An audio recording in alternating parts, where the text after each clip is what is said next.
Salut à tous! Alors je vous propose de vous retrouver aujourd'hui dans cette vidéo pour parler de trigonométrie et plus particulièrement d'équations trigo. Donc je m'adresse aux premières en spécialité maths, mais également aux terminales en spécialité maths qui pourront revoir ça dans le cadre de la révision du cours de trigonométrie et même des études de fonctions trigo où ce genre d'équation peut tout à fait intervenir. Donc, nous allons voir là deux équations trigonométriques, une en cosinus, une en sinus, comme ça au moins il y en aura pour tout le monde, on verra un petit peu les deux et le fonctionnement. Et on vous propose dans chacun des cas de commencer à résoudre l'équation dans R, puis ensuite d'aller soit dans 0,2pi, soit dans moins pi, pi. Donc regardons la première équation. Déjà dans un premier temps, il faut quand même savoir que pour une équation trigo, qu'elle soit en cosinus ou en sinus, il faut toujours se ramener à cos x égale un nombre qui correspondra au cosinus d'un angle ou sinus x égale un nombre qui correspondra au sinus d'un angle donné. Donc première étape, ici il s'agira d'isoler le cosinus. Donc on prend cette équation et on commence par isoler. Ce qui me donne cos de 2x est égal à moins 1/2. Alors, là intervient maintenant la connaissance de votre cercle trigonométrique et des valeurs des cosinus et sinus dans des angles particuliers. Donc, quel angle en radians me donne un cosinus de cet angle est égal à moins 1/2. Il suffit d'arriver à visualiser son cercle. Donc, quand est-ce qu'on se retrouve avec une valeur à moins 1/2? On peut faire un petit cercle trigonométrique. Ça, c'est quelque chose que vous devez avoir en tête. Et le cosinus vaut moins 1/2, c'est-à-dire une valeur ici, lorsqu'on se trouve soit ici, soit ici. Donc on a deux angles associés à un même cosinus qui correspondent d'une part ici à 2pi sur 3 et en dessous, vu qu'on est dans 0,2pi, on ne va pas donner moins 2pi sur 3, mais plutôt celle qui est dans cet intervalle et qui correspond à 4pi sur 3. Donc, on a vu que pour une valeur donnée du cosinus, on a deux angles possibles. Donc maintenant, on les fait intervenir, ce qui me donne deux possibilités, soit 2x est égal à 2pi sur 3, et on n'oublie pas, plus 2kpi, puisqu'il y a une infinité d'angles qui me mènent à un cosinus qui vaut moins 1/2. On a cet angle-là, plus tous ceux qu'on obtient avec des tours en plus ou des tours en moins. Et le deuxième qui me donne 2x qui est égal à 4pi sur 3 plus 2kpi. Donc on a deux possibilités, deux équations à partir d'une seule, avec k un nombre entier. Donc maintenant, on n'oublie pas que notre équation a pour but de déterminer la valeur de x ou les valeurs de x. Donc il s'agit d'isoler maintenant ce x tout simplement ici par une division par le nombre 2. Donc on poursuit cette résolution. On divise tout par 2 et on n'oublie pas de le diviser. Celui-ci qui me donne x est égal à 2pi sur 3 divisé par 2, pi sur 3, plus kpi. Ou alors la deuxième, x est égal à 4 divisé par 2, 2, donc 2pi sur 3, plus kpi, tel que k est un nombre entier. Alors, ça, déjà, en fait, ça nous répond à la première partie de la question qui est résoudre dans R. Là, on a l'infinité de toutes les solutions dans R. Donc, on le note. Dans R, S égale, et on marque ces deux expressions. Pi sur 3 plus kpi, 2pi sur 3 plus kpi, tel que k appartient à z. Et là, on a notre infinité de solutions dans R.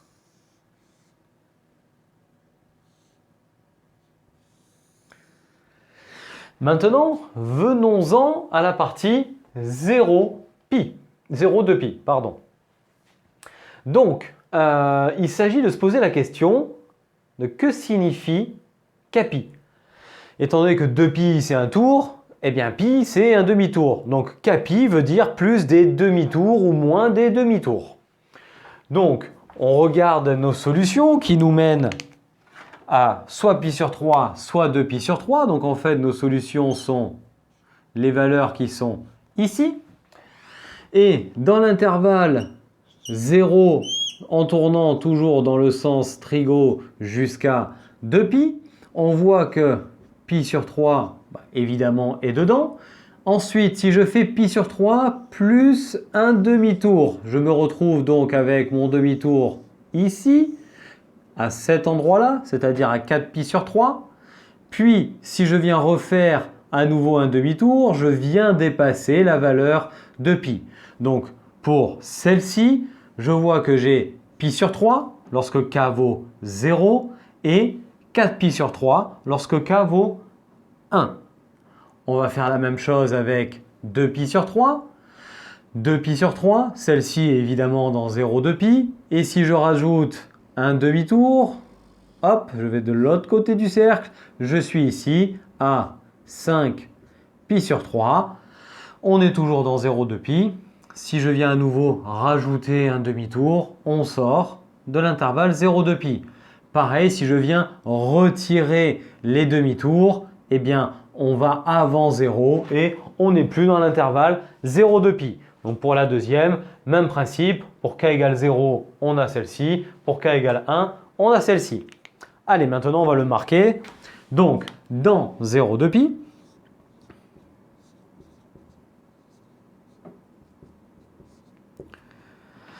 donc pour pi sur 3 plus kpi.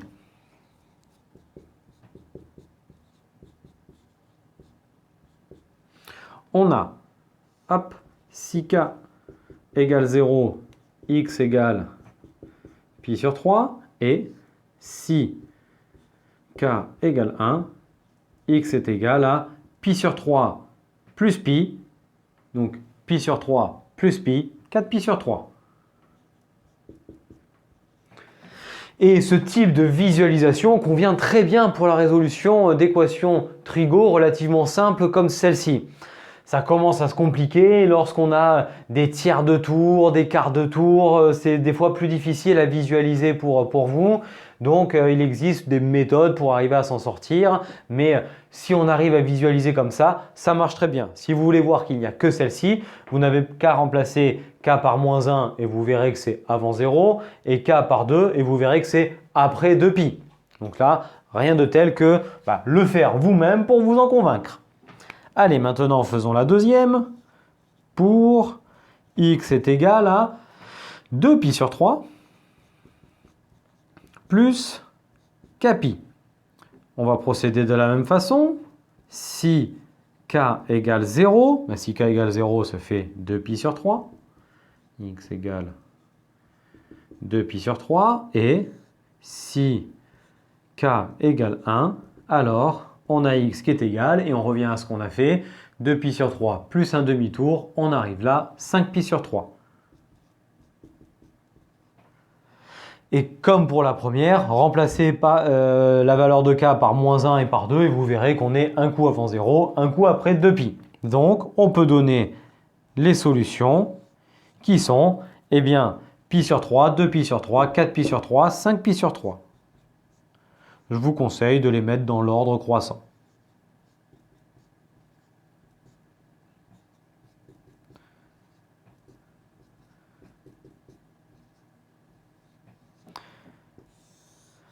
Voilà, ce qui nous apporte les solutions aussi bien dans R que dans l'intervalle 0,2pi. Bon, on va procéder de la même façon pour la deuxième. Donc il s'agit de venir isoler le sinus pour arriver à déterminer une valeur particulière d'un sinus. Donc on isole ce sinus, ce qui me donne sinus de x moins pi sur 3 qui est égal à 1 sur racine de 2. Vous n'êtes pas sans savoir normalement que 1 sur racine de 2 se transforme facilement en multipliant par racine de 2 en haut en bas, par racine de 2 sur 2. Et là, on a fait apparaître à nouveau une valeur connue pour le sinus, comme pour le cosinus d'ailleurs. On peut venir visualiser ça à nouveau dans notre cercle. Quand est-ce que le sinus vaut racine de 2 sur 2? C'est-à-dire ici, nous avons deux angles. Le premier qui correspond à pi sur 4 et le deuxième qui correspond à 3 pi sur 4.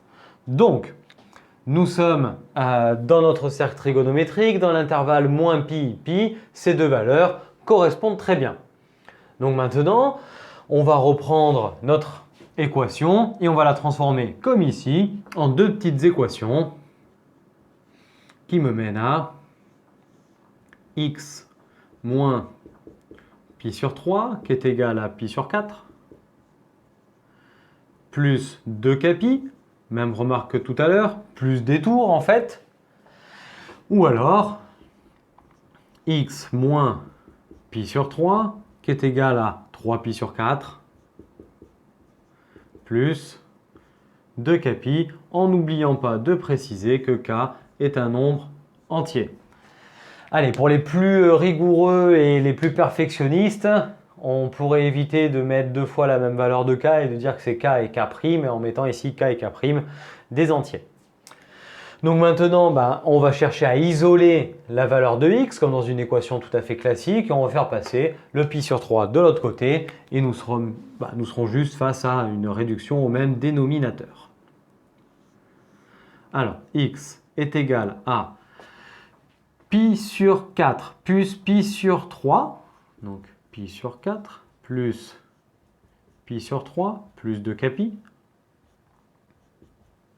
où x est égal à 3 pi sur 4 plus pi sur 3 plus 2k pi, avec k un nombre entier. Dernière étape, la réduction au même dénominateur. Là, il faut multiplier par 3 la première, par 4 la deuxième, ce qui me donne 3pi plus 4pi, 7pi, divisé par 12. Donc, x est égal à 7pi sur 12 plus 2k pi, ou x est égal à, même remarque, on réduit au même dénominateur, 3 fois 3, 9. 9 et 4, 13, donc 13 pi sur 12 plus 2k pi avec k un nombre entier. Ceci nous amène directement aux solutions dans R. On les réécrit comme on a fait ici avec à la fin le slash pour tel que k appartient à z. Donc, hop, dans R, deux points, S égale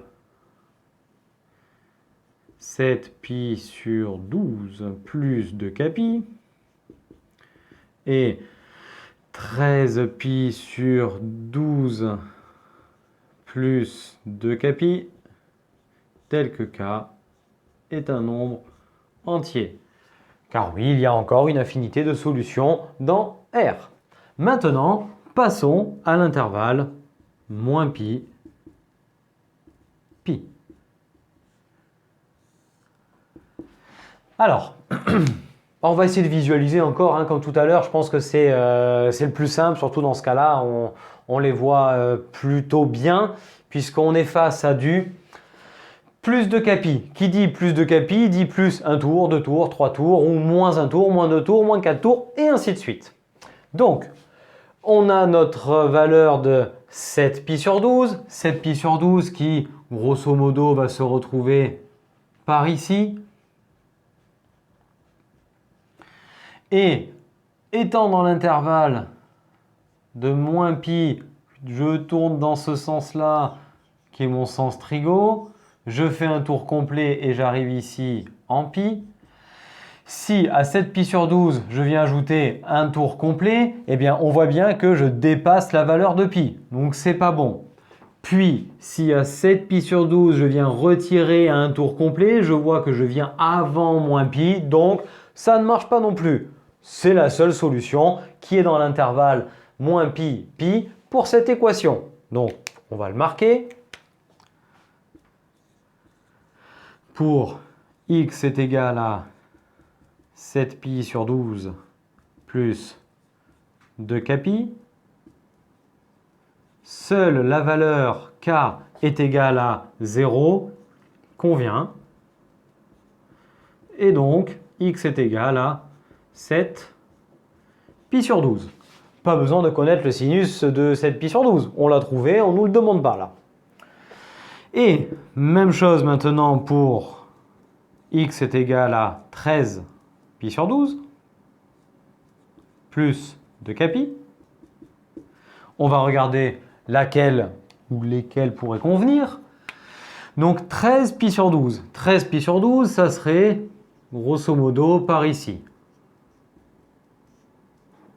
Ceux qui n'arriveraient pas à le visualiser, comment on a pu placer le 7 et le 13 pi sur 12, il suffit de voir que 6 pi sur 12, ça fait pi sur 2, donc pi sur 2 plus pi sur 12, la moitié de pi sur 6. Et 13 pi sur 12, ça me fait 12 pi sur 12, donc pi, à laquelle ensuite je viens rajouter encore pi sur 12. Alors, 13 pi sur 12, déjà, on voit que ce n'est pas dans l'intervalle moins pi, pi. Donc celle-ci déjà, si j'enlève et que je prends k égale à 0, ça ne marche pas. Donc, qu'est-ce que je dois faire pour arriver à me situer entre moins pi et pi? Parce que 13 pi sur 12, on le rappelle, ici on en a 12, hop, ça fait 13. Donc on est sorti, on est allé au-delà de la valeur pi. Donc, clairement déjà, on ne va pas en rajouter encore un tour, ça ne marche pas. Donc il ne s'agira pas de prendre k égale 1. On a vu que k égale 0, ça ne marchait pas. Par contre, que se passe-t-il si je viens dans ce sens, dans le sens rétrograde, retirer un tour? Eh bien, si je retire un tour, je viens rentrer dans l'intervalle moins pi, pi, et j'y reste. Donc là, c'est parfait. Il me faut k égale moins 1. Donc, seul k égale moins 1 convient. Donc, x est égal à 13 pi sur 12 moins une fois un tour, donc moins 2 pi. On réduit ça au même dénominateur, ce qui me mène à 2 fois 12, 24. Et 24 auquel on a donc 13 pi moins 24 pi, qui me mène à moins 11 pi sur 12.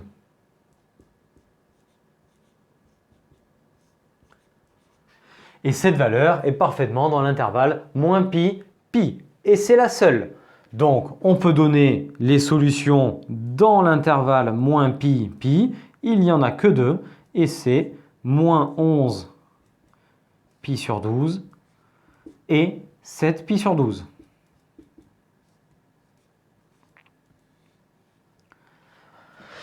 Voilà comment on vient de résoudre deux équations trigonométriques, alors qui ne sont pas les plus basiques, je vous le concède, mais qui se ramènent très bien à la théorie de vos cours amenés sur les résolutions d'équations trigonométriques, c'est-à-dire on isole le cos ou le sin, puis ensuite on identifie une valeur connue de votre cercle trigonométrique pour le sinus ici, pour le cosinus ici. Et ensuite, on sait qu'à un cosinus donné, on a deux angles et qu'à un sinus donné, on a également deux angles. Et puis ensuite, on vient aboutir notre résolution dans R jusque là, puis on vient restreindre l'intervalle qui nous est demandé dans chacun des exercices en regardant pour quelle valeur de k on se trouve ou non dans l'intervalle demandé. Bon, j'espère que vous êtes arrivé à mieux comprendre ce thème sur la trigonométrie et les équations.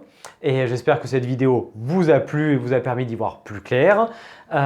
Si vous ne voulez pas rater les prochaines vidéos, je vous invite à vous abonner à la chaîne en activant la cloche, mais également à nous suivre sur Internet, sur les réseaux sociaux Facebook et Instagram, à liker, commenter, partager tout ceci. Et d'ici à notre prochaine vidéo, je vous souhaite à tous une très belle journée et je vous dis à très bientôt. Allez, ciao tout le monde!